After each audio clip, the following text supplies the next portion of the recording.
मैंने अपनी बहन को खोया इमरजेंसी में। आप लोग कुछ पढ़ते लिखते नहीं, कुछ जानते नहीं। आपको मालूम है मैंने अपनी बहन को इमरजेंसी के कारण खोया है, क्योंकि इमरजेंसी में डॉक्टरों ने मेरी बहन को नकली खून चढ़ाया था। इमरजेंसी क्या है? देखिए, जब विपक्ष एक तरफ हो गया था तब इंदिरा गांधी जी ने इमरजेंसी लगाई थी। तो क्या हुआ था उस वक्त? चलो भाई। मानवी तनेजा, आपने, मुझे नहीं मालूम आपने फिल्म देखी है नहीं देखी, कुछ लोग इसे प्रोपेगेंडा फिल्म कह रहे हैं, क्या कहेंगे आप? देखिए, मेरे को बहुत दुख लग रहा है कि इस वक्त जो बॉलीवुड है वो दो हिस्सों में बंट चुका है। एक बॉलीवुड जो सिर्फ एंटरटेनमेंट के तहत पिक्चर बनाता है, जो लोग देखना पसंद करते हैं, और दूसरा जो है वो सत्तावुड बन चुका है।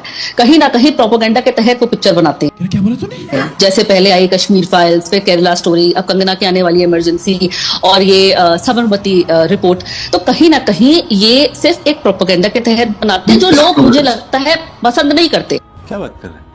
और एक तरफ आप एक प्रोपेगेंडा के तहत पिक्चर बनाते हैं। दूसरी बात मैं बोलना चाहती हूँ कि अगर आपको इतिहास दिखाना ही है तो बीबीसी की डॉक्यूमेंट्री आई थी 2023 में। 2023 में आपने बीबीसी की डॉक्यूमेंट्री को बैन कर दिया, तो बीबीसी की डॉक्यूमेंट्री भी इसी चीज पे थी, गोधरा कांड पे। तो आप उसको दिखाने देते, उसको आपने बैन कर दिया। लेकिन ये सत्तावुड ने प्रोड्यूस करी है, ये जो डायरेक्शन है वो सत्तावुड से है, इसलिए आप उसको दिखाना चाहते हैं। कहीं ना कहीं आपके फैक्ट्स यहाँ पे ठीक नहीं है। रुक, तेरे को बताते, क्योंकि पिक्चर में सच्चाई कुछ और थी, दिखाई कुछ और मानवी गई। तनेजा, एक सवाल पूछूं? मानवी तनेजा, एक सवाल पूछूं?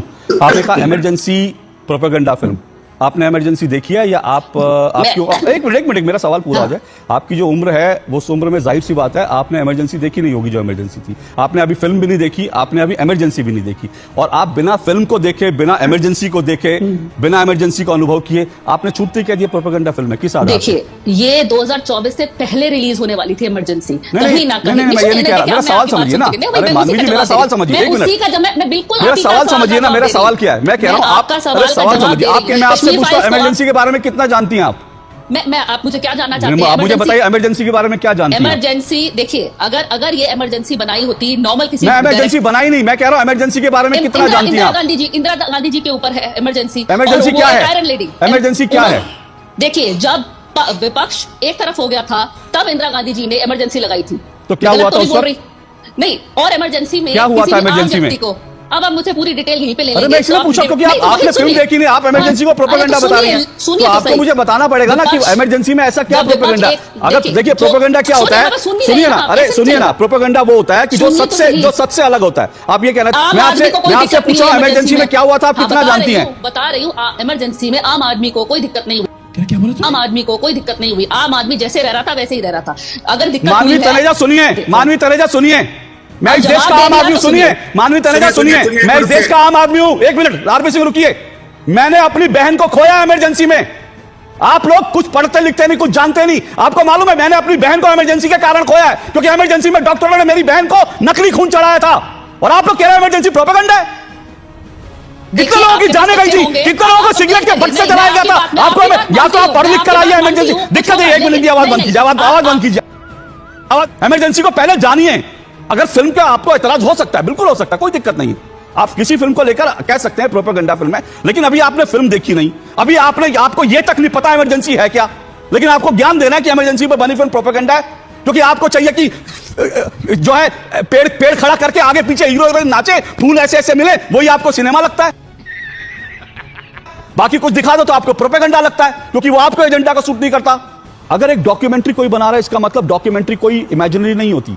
और डॉक्यूमेंट्री में भारत की सुप्रीम कोर्ट का जो फैसला है, भारत की सुप्रीम कोर्ट कह रही है कि यह चीज ऐसे हुई थी और यह सच है, और कोर्ट फैसला सुना रही है। उस फैसले के विपरीत जाकर एक विदेशी चैनल जो है डॉक्यूमेंट्री दिखाता है, वो नहीं, भारत की सुप्रीम कोर्ट नहीं, हम जो कह रहे हैं वो सही है। तो आप बीबीसी के साथ खड़ा होना पसंद करेंगे कि भारत की सुप्रीम कोर्ट के साथ खड़ा होना पसंद करेंगे? अगर इतनी कंट्रोवर्सी हो गई है किसी पिक्चर के तहत, तो मुझे लगता है कि ऐसे सेंसिटिव टॉपिक छेड़े ही ना। तू है कौन रे? अब मैं आपसे सुनिए ना, मैंने आपसे सीधा सवाल पूछा। मैंने पूछा, एक तरफ भारत की सुप्रीम कोर्ट फैसला सुना रही है कि यह सच है, दूसरी तरफ बीबीसी उसके अगेंस्ट दिखा रहा है कि नहीं ये सच है। तो मैं आपसे पूछना चाहता हूं, भारत के नागरिक होने के नाते मिल गया, हाँ, कोर्ट से आपको क्लीन चिट मिल गई है, तो आपत्ति क्यों? तो फिर देखने देना लोगों को, लोग फैसला करेंगे। मतलब भारत की सुप्रीम कोर्ट के खिलाफ जाकर कोई विदेशी, मैं इसी को कह रहा हूं, देखिए यही इकोसिस्टम है, यही प्रोपेगेंडा हो गया।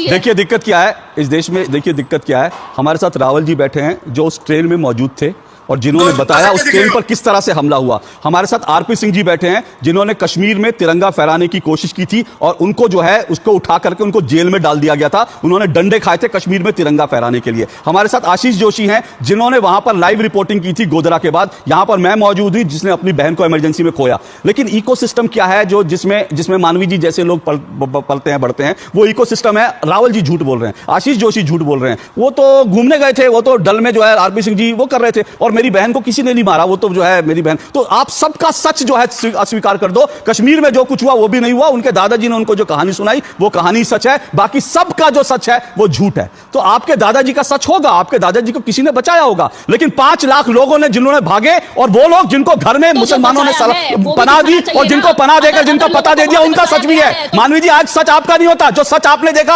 आपने सुन लिया, आपने व्हाट्सएप पे पढ़ लिया, वही सच नहीं होता। इस देश का दूसरा सच भी है, थोड़ा पढ़ना लिखना भी चाहिए। जब मॉडलिंग से फुर्सत मिले थोड़ा इतिहास को पढ़ लीजिए और कम से कम भारत की सर्वोच्च न्यायालय पर यकीन रखिए। यह नहीं कि बीबीसी ने कह दिया वो सच है। मजा आया।